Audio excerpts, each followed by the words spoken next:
নমস্কার বন্ধুরা, আপনাদের সবাইকে স্বাগতম। আজকের ভিডিওটি আমরা জানব সুপ্রিম কোর্ট কেন এমন নির্দেশ দিয়েছেন যে অনেক পুরনো কর্মরত শিক্ষকদেরকে টেট যোগ্যতা অর্জন করতে হবে। প্রথমে জেনে নেওয়া যাক, টেট বা টিচার এলিজিবিলিটি টেস্ট হলো শিক্ষক হওয়ার জন্য একটি ন্যূনতম যোগ্যতা নির্ধারণের পরীক্ষা।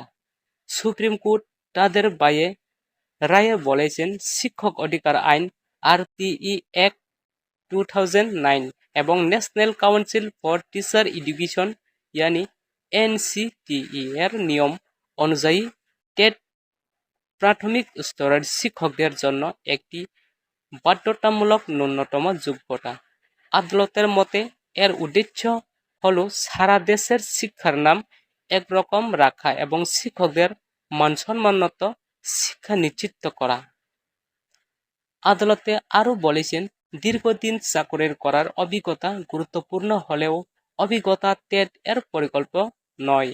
তাই যেসব কর্মরত শিক্ষক ও নিয়মের আওতায় পড়েন তাদেরও নির্ধারিত সময়ের মধ্যে টেট উত্তীর্ণ হতে হবে। তবে আদালত কিছু শ্রেণীর শিক্ষকদের জন্য ছাড় ও সময়সীমাও নির্ধারিত করেছেন। এই রায়ের পর বিভিন্ন রাজ্যের শিক্ষক সংগঠন উদ্বেগ প্রকাশ করেছে। অনেকে মনে করছেন দীর্ঘদিন ধরে কর্মরত শিক্ষকদের জন্য একটি কঠিন হতে পারে।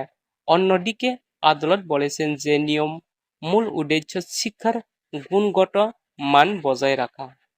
বন্ধুরা, এই বিষয়টি নিয়ে বিভিন্ন মতামত থাকলে আদালতের যুক্তি ছিল দেশের প্রতিটি শিশুর মানসম্মত শিক্ষা পাওয়ার অধিকার রয়েছে, আর সে লক্ষ্যে টেটকে গুরুত্বপূর্ণ যোগ্যতা হিসেবে দেখা হয়েছে। ভিডিওটি ভালো লাগলে লাইক করুন, শেয়ার করুন এবং আমাদের চ্যানেলটি সাবস্ক্রাইব করে বেল আইকনটি ক্লিক করে রাখুন। ধন্যবাদ।